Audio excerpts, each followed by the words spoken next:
ஏல குத்துனா இவ்வளவுதான்டா வலிக்கும், வாழை குத்துனா இவ்வளவுதான்டா வலிக்கும், போர் என்றவனா அவ்வளவுதான் வலிக்கும், கடியா கம்ப எடுத்துட்டு கிளம்பிடுறான். இதுதான் நடக்குது. இந்த காயங்களை சிறு வயதிலிருந்தே பழக்குகிறான் தமிழன். எனவே அவன் போர் மரபினன் என்பதாலே அது ஒரு பயிற்சி. தமிழனுடைய மெய்யியலே அறிவியல் என்பதை நாம் அறிந்து உணரணும். நான் பேசுவது எங்கள் உறவுகளுக்கு, என் அண்ணன் தம்பிக்கு.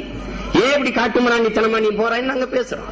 அழகு குத்துற என் அருமை பெருமக்களே, என் உறவுகளே, என் அன்பு சொந்தங்களே, ரெண்டு தாடைக்கு இடையில் இருக்கிற மெல்லிய சதைப்பகுதியிலேயே குத்துறீங்களே, அதே பக்தியினால நீ உண்மையிலேயே மிகச்சிறந்த பக்திமானாக இருந்தால் அதே பக்தியினால நீ ஒரு அங்க மேல ஏத்து குத்து நான் பாத்துக்கிறேன். உன்னால முடியுமா? முடியாது, முடியாது, செய்ய மாட்டேன், செத்து போயிடுவான்னு உனக்கு தெரியும்.